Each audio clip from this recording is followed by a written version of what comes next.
good afternoon, everyone. We're here today to talk about the SPHE Toolkit for first years and junior cycle, and I've got Mary Creedon with me. So you're very welcome, Mary, today. Thanks very much, Eugene.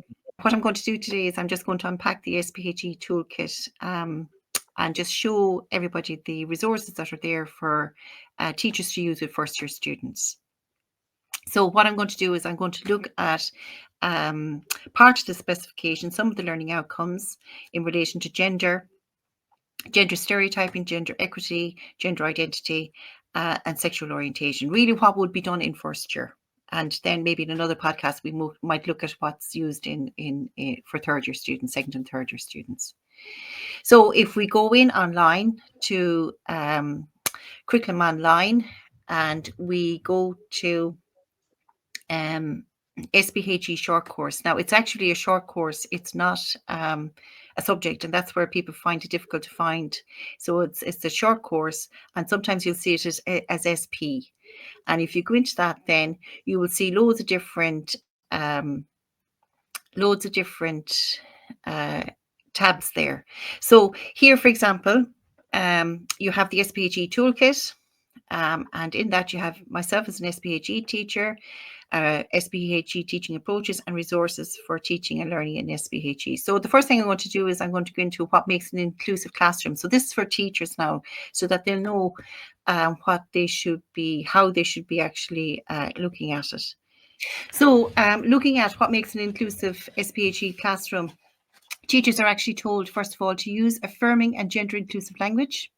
Avoid using the word normal, especially when talking about people, as it limits or it implies a judgment on those who fall outside the category of normal. Point out when textbooks or resources do not reflect diversity and inclusion. And discuss how these stereotypes can limit opportunities and have damaging effects for everyone in society. This document also tells teachers that when you greet your students for the first time, announce your name and pronouns. So, for example, my name is Miss Murphy and my pronouns are she, her. And they also tell teachers to avoid unnecessary grouping of students on the grounds of gender, and to replace words such as boys and girls with phrases like everyone or folks. And you can use words such as parents or guardians rather than mums and dads. So that's all the information there that's in the inclusive document. And also on the second page of that, it also states that agree clear ground rules and class contract.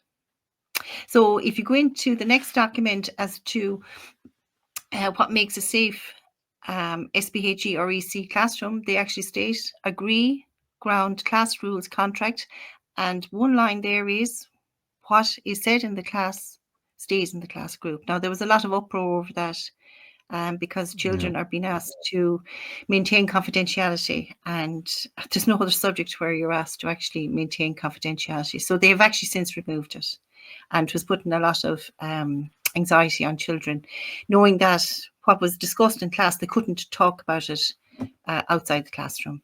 So that line is gone now, but it was there. It was there. There's just examples there as well of class contracts that are in textbooks. I guess, Mary, they're still there, right? The textbooks are still there. Oh, absolutely. It's still there to as part of an inclusive classroom, to actually agree clear ground rules and a classroom contract. So the classroom contract is still there. The confidentiality bit of it has actually changed, but children are asked to sign into, it's co-produced and sign into this class contract, which does create anxiety for children, because if they break the rule, if they break something in relation to what's in the class contract, it might create anxiety for them. The SPHE specification, there's actually 4 strands in that. Okay, so you have the first one there, understanding myself and others, and there's 9 learning outcomes there. And today we're going to look at learning outcome 1.4. We're going to look at 1.5 and 1.6 and maybe get to 1.8. And in 1.4, it's about gender identity and sexual orientation. 1.5, it's about gender equity and gender stereotypes. 1.6 is about trying to make more inclusive environments and 1.8 then is all about empathy. So there's a huge focus on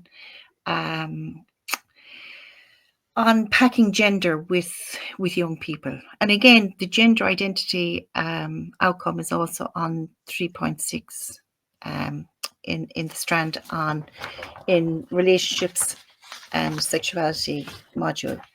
So there's actually there's 4 strands to the course. So you see there, understanding myself and others, relationships and sexuality, and then you have the other 2 strands, making healthy choices, and you have emotional well-being. Now, there's loads of lovely stuff in the SPHE curriculum, loads of lovely stuff and loads of very important stuff, but there's certain aspects of strand 1, understanding myself and other, in particular in relation to the gender, that teachers and parents have issues over, and students have issues over, and certain aspects of the strand 3, relationships and sexuality. So we'll get to that. In learning outcome 1.5, where students are asked to reflect on gender equity and how gender stereotypes impact on expectations, behavior, and relationships. Okay, so that's a huge learning outcome. So in this activity, then, students will examine gender stereotypes and consider its impact on everyday thinking and behavior. And students will learn that the concept of gender is broader than simply being male or female. And they will discuss the pressures to conform to gender expectations, as well as the consequences of a person being denied their gender expression.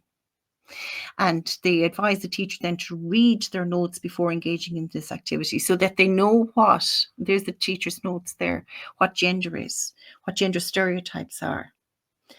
So they're really here trying to erase the boundaries as to how children view gender.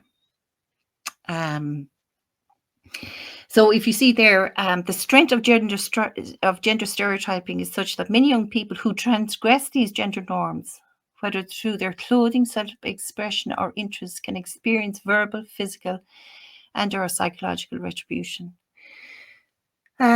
So they really want children to rethink how they view gender. And that's what they're doing. They're trying to smash the gender stereotypes, that the views and opinions that children have in relation to men and women. They want teachers to point out down here at the very end, the teacher's note, point out to students that although gender stereotypes are still very strong, there is more and more acceptance that men and women shouldn't be defined by narrow notions of how different genders should present themselves and the roles that they take on. It is important that individuals have opportunities to explore the possibilities and see what fits for them in terms of their gender expression and life choices. So they ask questions then, they've suggested questions then that teachers can ask the students in relation to gender. Can you think of any examples where young people might experience pressure to fit into gender stereotypes? So they're really, really unpacking this whole notion of gender with the students.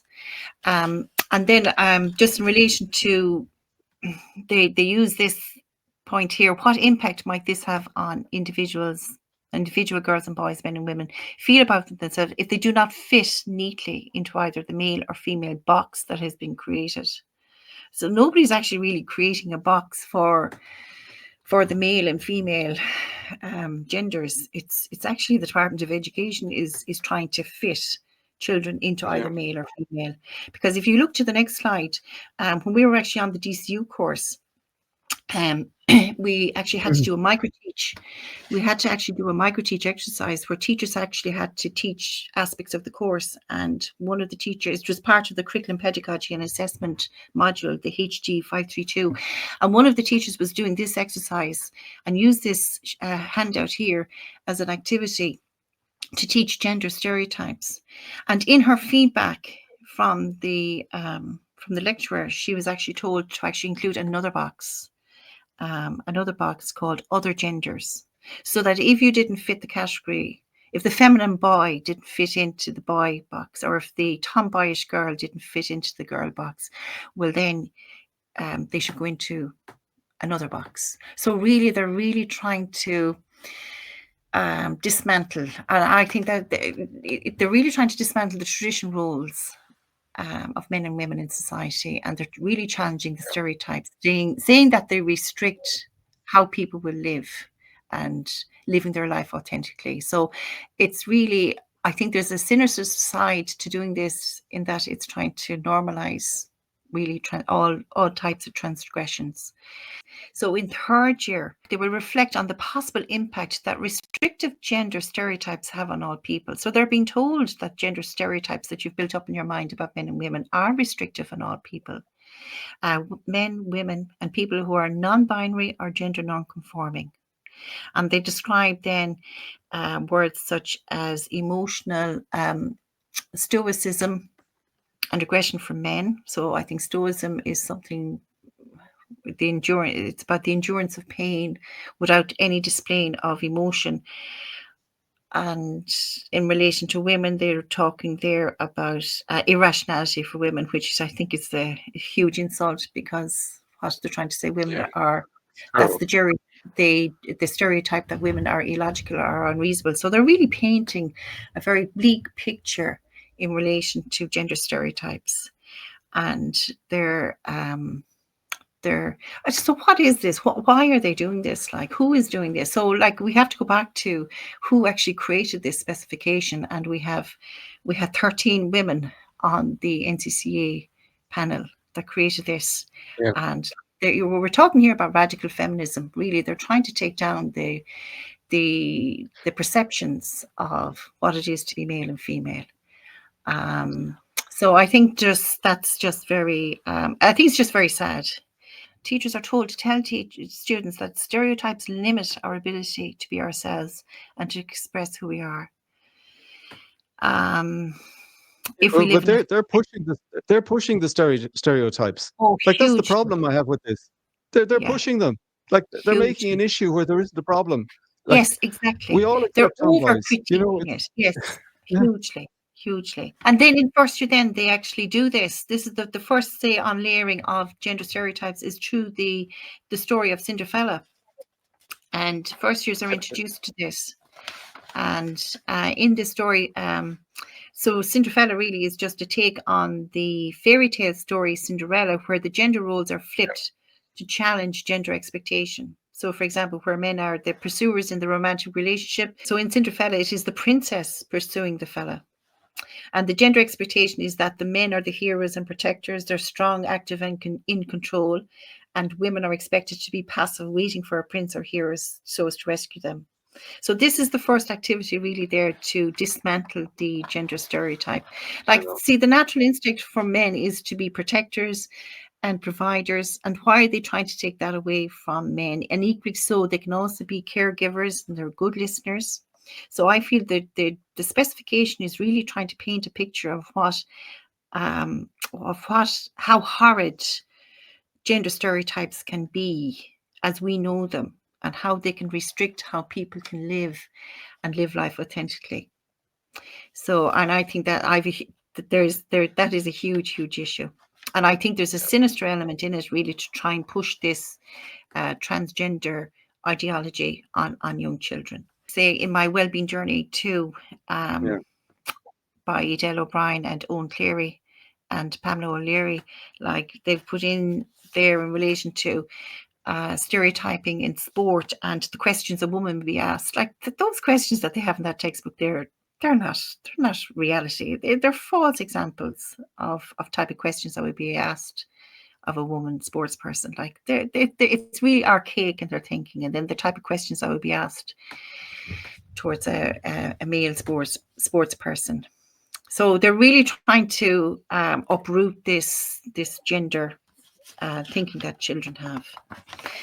If we just look at that page there, they focus in on what children need to be looking at, and that there should be more images of, say, for example, Sam Smith there, he's clarified that he's self-partnered, which means that he's not single, but he's in a relationship with themselves. So, and they're all in the textbooks, but not in the SPHE Toolkit. That example, they're not in the SPHE Toolkit. Right, that's just a textbook. Yeah. That's so fine. Okay. That's the gender. Yeah, yeah. So if we move on next then to the next learning outcome, which is all about gender ideology, okay?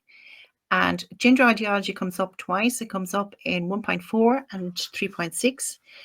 And here the definition of it in the specification is a person's felt internal and individual experience of gender, which may or may not correspond with the sex registered at birth. So you've just spent the last few classes analysing gender stereotypes, and now you're going to talk about gender identity to your first year students.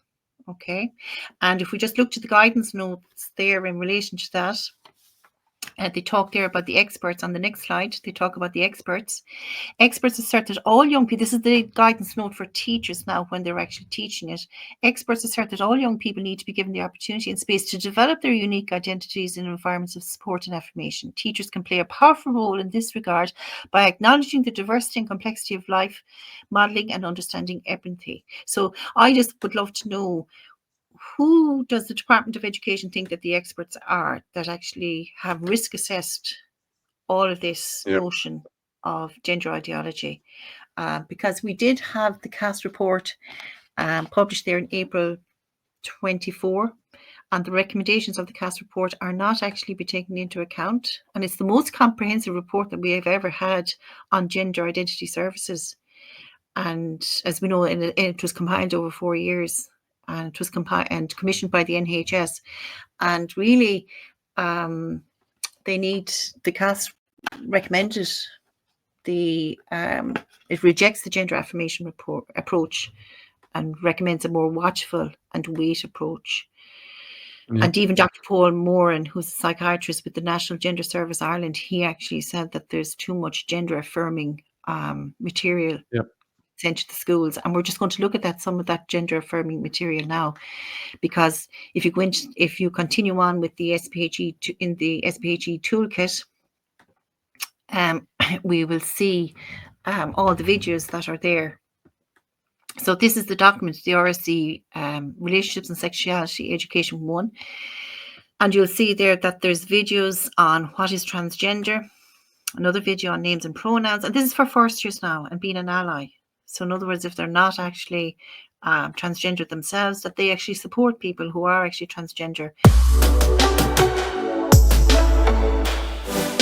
My name is Seamus. My name's Nellie. I'm a fashion design student. I'm a dancer, blogger. I'm a scout. And I'm transgender. And I am also transgender. People generally don't have a strong idea of what it is like to be transgender. Transgender is when your gender identity is misaligned from the gender assigned at birth. Gender is emotional and intellectual. It's about who you are, not who you're interested in. Being transgender is wonderful because I'm truly who I am. I'm at ease, I'm comfortable, I'm happy, and that's all that matters. Trans people are just like everybody else in the sense that you're a normal person, you just happen to also be trans. Jay is my son. He's a very confident young man and has been more confident since he came out about 3 years ago. You can't know somebody is trans based on their appearance. Let people be themselves. Transgender people are like everyone else. We hear there in the first one, what is transgender? You hear there, Nellie, I think it is. Nellie is saying that it's wonderful. Being transgender is wonderful because I'm truly who I am. I'm at ease, I'm comfortable, I'm happy, and that's all that matters. Now, see, there's nothing there about, say, detransitioners. Now, I always feel that you need to give two sides of the story. There's nothing there about children who have been medically transitioned, socially transitioned first and then medically transitioned. And we have a load of detransitioners and nothing about detransitioners in the SPHE Toolkit. And then about the names and pronouns. Again, how might you feel if someone consistently called you by the wrong name? So they're really preying on children's minds. And then being an ally. It's all about being an ally. You stick up for people's rights. And in particular LGBT rights. And then there's so really in this SPHE toolkit, they're teaching gender identity. It's been taught as fact, and this is a huge safeguarding issue.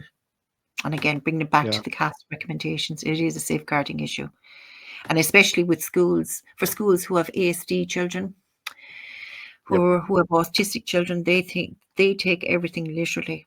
So if you tell a boy, our gay children who gay might be a children, bit exactly, yes, like we have to protect all children. And again, if the gay child doesn't fit into the male box, again, going back to the gender stereotyping, again, all they're these born in things the wrong body. that maybe he's not male, maybe he should be female. Yeah. So it's just sad. I just think that's very, very sad. And then look, there's handouts. There's loads of different handouts that the teacher then can give out to the students, and there's worksheets, so it's really pushing it home to students. And they would never have been exposed to gender ideology before, gender identity. They wouldn't have been exposed to it in primary school. Now, there is a small little bit of it in Busybodies for the first time ever. It was put into Busybodies, and I don't even think teachers know that it's actually in the Busybody booklets where they talk about gender identity in it. But not to the extent that it's been done here in first year. It's really, really been pushed on them. And, so we're talking about 12, 13-year-olds getting all this information, huge push on dismantling their perception of the roles of men and women in society and this new thing about gender identity. And I guess, Mary, we're not going to cover it today because the point of today is to go through the toolkit and the content and to get your commentary on it, which I think is important. But I suppose for the listeners to the channel, we will cover why this has been introduced into the curriculum and the reasons behind it. We're going to have 2 upcoming videos, one on critical theory and one on queer theory, which is where this stuff comes from. It comes from feminist theory, which is derived from critical theory. It is ideology. That's the important thing. This is not science. This is not medicine or anything like that. And that's why they disregard the class report. You see, they're not going to listen to the class report because the class report isn't up for discussion or debate. That's the point, right? So they're not going to listen to those things. And I guess the point to clarify is that the definition of gender that's being used here is the same definition of gender that UNESCO have and the United Nations, hence, and the WHO and the Irish government and the HSE, Department of Education, the NCCA. They all actually are aligned on their definition of gender as we have it here. And and we'll be covering that in other things. But there's a very good reason for all of this. And I guess we're not going to cover it today because it needs some more in-depth background to go through it. We will cover it again.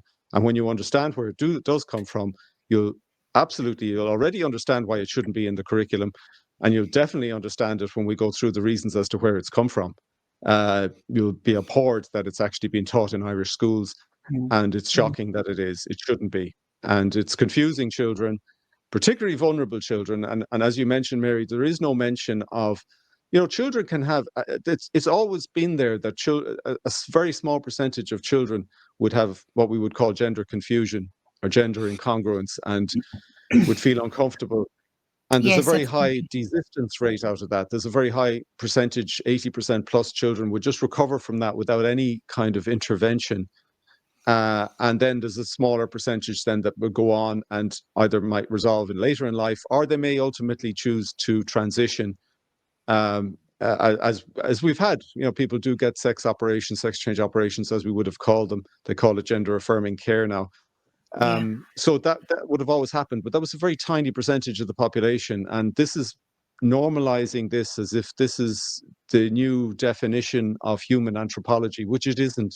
This is a huge problem, but let's go on, Mary, because it's important for people to see the content. So let's go through the rest of it. So looking at the next learning outcome, 1.6,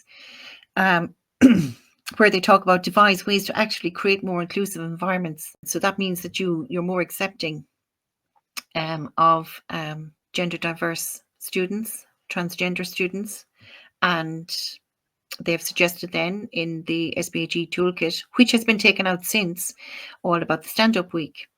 So it's an opportunity for schools to take a stand against homophobic, transphobic bullying. So in other words, if a child persistently refuses to acknowledge the new name of a student, is that now referred to as bullying? Okay, and schools now are redrafting their anti-bullying policies, so it'll be to the standard of Canoltas. So that's a question people need to ask. So out of Christian views, Some students may refuse and may not want to actually call the student by their new name or their new pronouns. Is that referred to as bullying? So a lot of students would have a stand-up week. They'd have shout-out workshops, all about creating inclusive schools. So that's all whole school activities. And again, students then would be asked to participate in that. And not all schools have the stand-up awareness weeks, but some schools would have it. And again, they'll be asking students as to how do you make the environment more inclusive. If we look to the next slide, they belong to LGBTQ and Equality Mark. Many schools are striving to actually achieve that, to show inclusiveness in their schools. Okay, and then the last one then, 1.8, it's just all about empathy. They're looking to actually really look at the definition of empathy. So the importance of empathy. And if we go on to the next slide, so they want students not only to understand how other people feel, which is very important, but the ability to emotionally understand how other people feel and see things from their point of view and imagine yourself in their place. So again, if you have students who are gender diverse, that you be empathetic towards them. Okay, so that's strand 1 then, understanding myself and others. If we move on then to strand 3, which is the relationships and sexuality module strand. And again, there's 11 learning outcomes in this strand. So we're just going to today look at 3.6, appreciate the breadth of what constitutes human sexuality and how sexual orientation and gender identity are experienced and expressed in diverse ways. So first year students would also be looking at this, and they introduce then what's known as the sexuality wheel. And this is where they have actually redefined what sexuality is. So sexuality encompasses sexual orientation, gender expression, gender identity. So, and all the other points there or values there.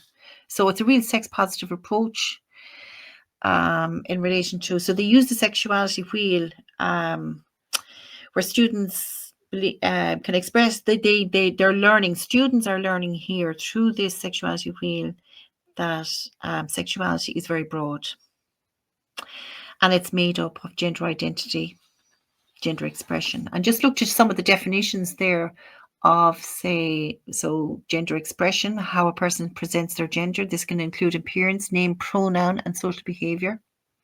Gender identity, we had that definition already. Sexual activity. So sexual activity includes kissing, sexual touching, and sexual intercourse. So there's your definition there for sexual activity from the specification. That's the range of activities from kissing, touching, fondling to sexual intercourse in all its forms. Okay. And then they talk about teachers going into the sexuality wheel, and then they talk about sexual orientation. So, and again, sexual orientation, again, a very skewed version of sexual orientation, because it's not just simply being gay or lesbian, nothing to do with that. They're talking about pansexual, demisexual, very skewed. So, and again, there's video, I think, on that as well, Eugene, on sexual orientation. Yep. They have handouts in relation to what pansexual is, what asexual is. And just looking there at the textbook now, again, we're focusing on the SPHE Toolkit, but in the SPHE tool, in the textbook, you've got this. Again, they lay it out clearly for second year students here. This is for second year students: vaginal sex, anal sex, and oral sex. And there's huge amounts of reports done in relation to the impact of anal sex on women, and the physical trauma that their body goes through. About Dr. Miriam Grossman, what she would have written about You're Teaching My Child What, and Miriam, she just said really, you know, she was just saying really there, the immature cervix should be at the front and center for anyone teaching science-based sex education, you know. Later on, they do refer to masturbation. Going back to the definition there on sexual activity, masturbation is listed on page 40 of RSC 1, and it's also listed on page 60 of RSC 2. And it's also, there's 8 pages of it then in relation to masturbation in My Wellbeing Journey Okay. The RSE2 document for second years, they talk about, they're talking about the condom, and it's used for penetrative sex, vagina or anus, and oral sex. So they're putting it out there. They're putting it out there to young people. And again, it's the safeguarding implications. Like there's nothing in relation to the safeguarding aspect and the impacts it could have on young people. As Miriam Grossman said, biology says it's best to wait, and biology says girls are more vulnerable than boys, and that's a fact of life. Right. And it'd be lovely to just do a deep dive into her work, and she's been working on this for many years. And we'll put a link, Mary, a couple of links. I know she's done some YouTubes on it, and she's got her books as well. She's got 2 books on this. 3.7 of Relationships and Sexuality, they talk there about explore the pressures to become sexually intimate. The word intimate is mentioned, I think, 9 times in the specification. There's a huge emphasis on sexual intimacy. But we might cover that later on in another. So that wouldn't be done now with first years. That would be done, say, with third years, sexual intimacy and all the different forms of safer sexual activity with reference to methods of contraception. And then the influence of the online world, will, in particular reference to pornography, that would be learning outcome 3.10. So that would be done, say, with third years.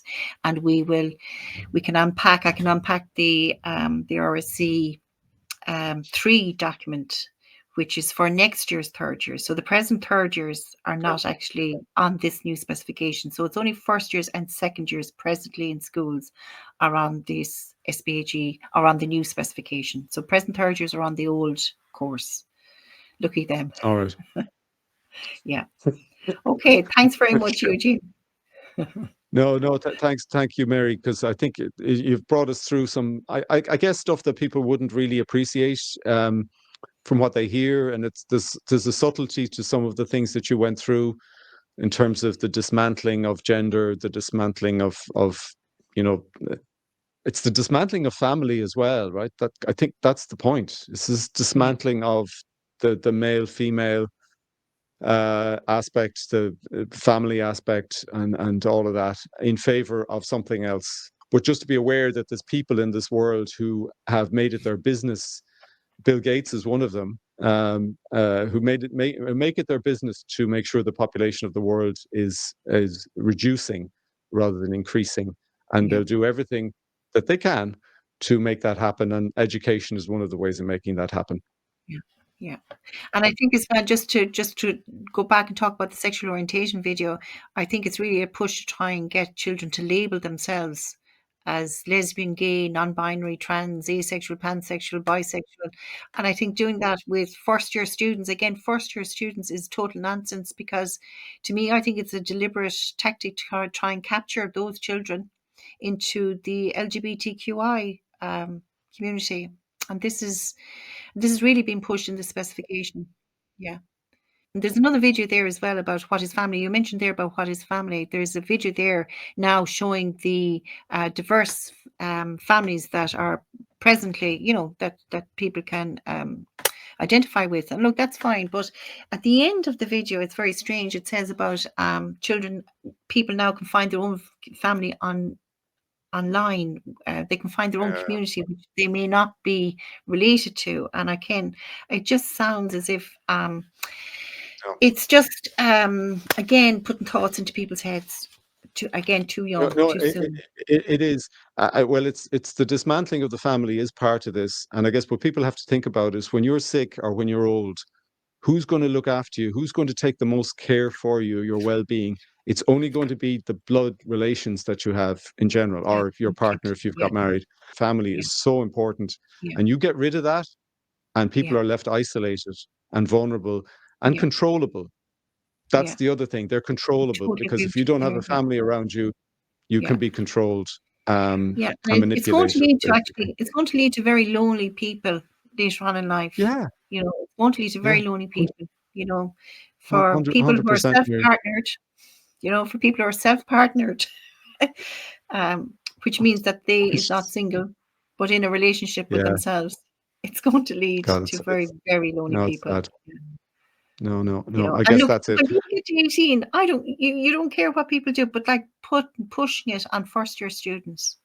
Knowing a detransitioner, that was one thing that the detransitioner said. She said that I was afraid to be a woman. I was afraid to be a girl Yes. because it was portrayed in Yeah. such a way that it was just going to be a life of pain. You know, even when they're developing in their teenage years, I know there's a phrase in one of the textbooks, these stupid breasts. Do you know how it's all presented to children?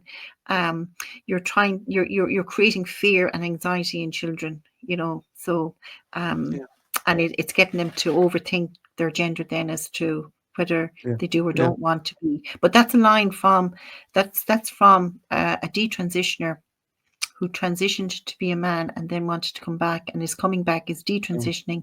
And that was her comment, that she was afraid to be a woman. She was afraid to grow up to a woman. I'm going to bring you now to the section on myself as an SPHE teacher.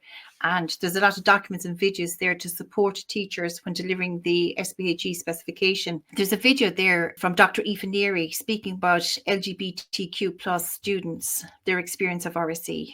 And again, just to say, Dr. Affirming was one of the 13 women who was co-opted onto the NCC curriculum body that developed the new SPHE specification. And she also presented to the Oireachtas in 2018 on to the Joint Committee on Education and Skills regarding the review of RSE relationships and sexuality education. And she referenced how fears around childhood innocence act as a barrier in ways that don't account for the capabilities of children or the wants of parents. She would also have done a lot of work on various projects for Trans Equality Network Ireland. Now, I already mentioned what makes an inclusive SPHE classroom, but and what makes a safe SPHE classroom. Now I'm going to go down to choosing resources. When teachers are choosing resources, the questions that they have to consider. So when you go into that document, okay, you'll see a lot of points of information. So, for example, the resource that you're using, was it developed by a state agency or an agency organisation with a proven educational track record?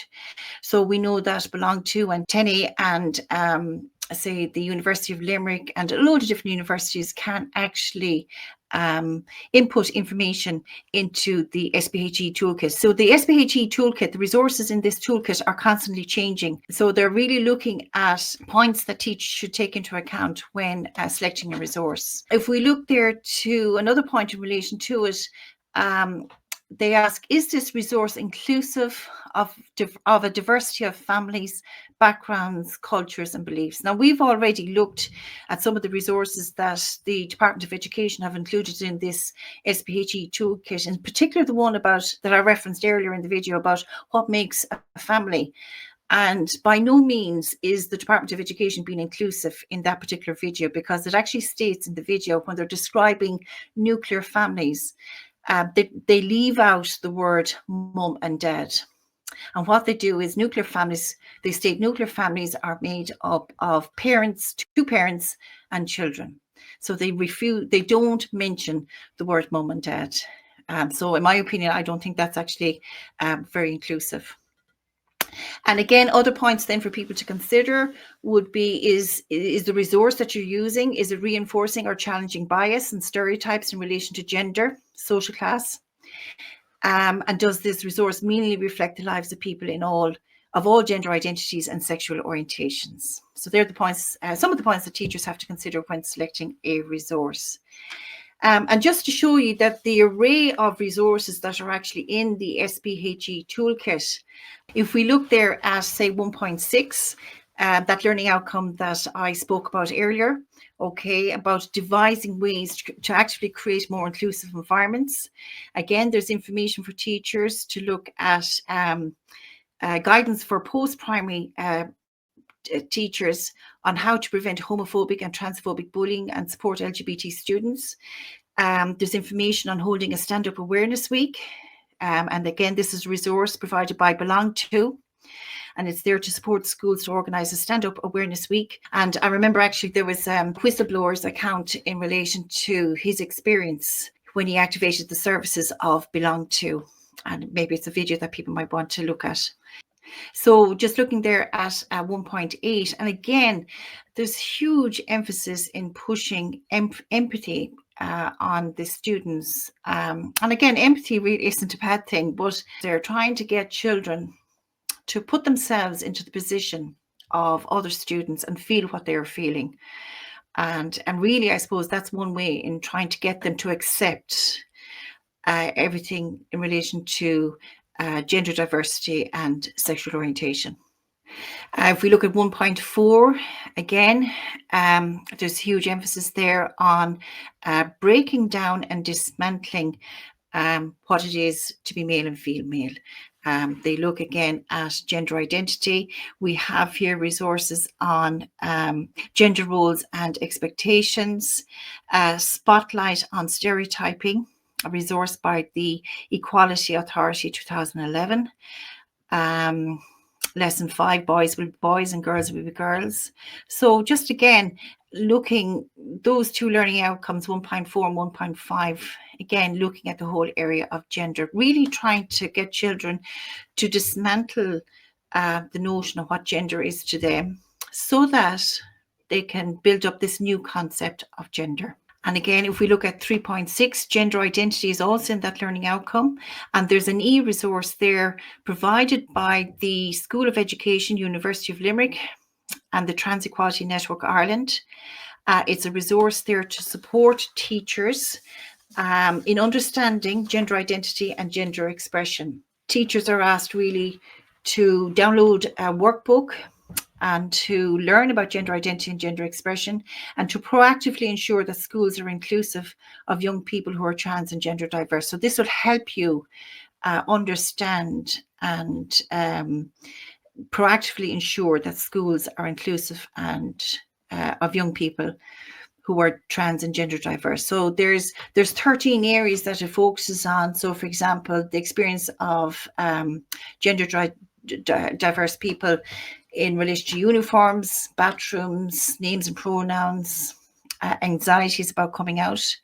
And also there's steps there to help teachers in facilitating a young person's transition. So all that information is there to support teachers. And then the information note for parents. This is very interesting. In the information note for parents, it states that the SPHE curriculum sets out the topics to be taught in schools, and teachers have the freedom to choose the classroom resources they will use when teaching the curriculum. So that's one point of information I want to make there.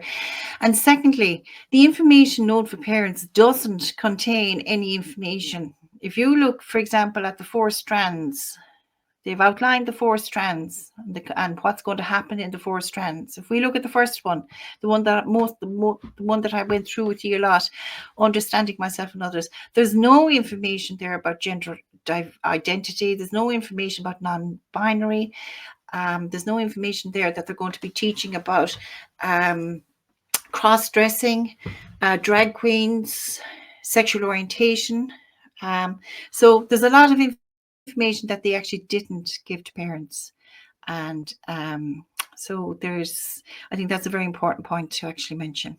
The Department of Education is actually giving the authority now to teachers to teach about anal sex, because there's reference to it in the actual SPHE Toolkit resource books, RSC 2 and 3. We've seen all right references to textbooks, and the Department of Education might say, well, disregard the textbooks, because what's in the textbooks, the textbooks were actually written before the specification was signed off. But now we have seen there are references to it, to anal sex. So they're the definition of sexual activity, okay, includes kissing, sexual touching, and sexual intercourse, oral and anal and vaginal. Okay, we have it here from the RSC 2 book, where it says they're used for penetrative sex, and again, anus sex is mentioned. And again, in RSC 3, anus sex is mentioned. So teachers now have the authority from the Department of Education to actually teach anal sex, and there's no reference to the safety implications of this type of sex on boys and girls. No reference to that at all, and it's a huge safeguarding issue in my opinion. The whole area of gender identity is not just confined to the SPHE classroom. It's cross-curricular. We see it here actually in an English textbook, Louder Than Words. And in the textbook, they have information about non-binary identities. And they talk about pronouns, they discuss pronouns, and they look at ways in which non-binary people can be supported. It's also in the CSPE textbooks. In Make a Difference, which is produced by Folens, they have a chapter 26 all about LGBT plus rights. I have the right to an identity. They talk about what does all the LGBTQI symbols mean. They talk about the rainbow flag, all the different range of flags that are there. And they do the timeline on the LGBTQI plus movement. So it's not just confined to the SPHE classroom. You'll see it in other subjects. Okay, Mary. So thanks for that. We'll be back again on another one of these. We'll go into some of the other stuff in another session. But thanks for this session, and we'll have Lovely. links in the description to all of the resources that Mary talked about. So the documents that we've gone through, the videos that we showed, they'll be in the description, and any of the other supporting materials. I know some people just listen to these podcasts; they don't watch them on a PC or something. I do advise you check out the video descriptions though on YouTube, because we do put all the reference links to the material in it, and any other related videos that are related to this that we might have covered, or that other people like Miriam Grossman stuff, for example, will put some of that stuff in, because it's good to watch that. Okay, thanks, Mary, and we'll talk to you again. Thanks very much. All right, bye-bye. Thanks everyone for watching. Okay.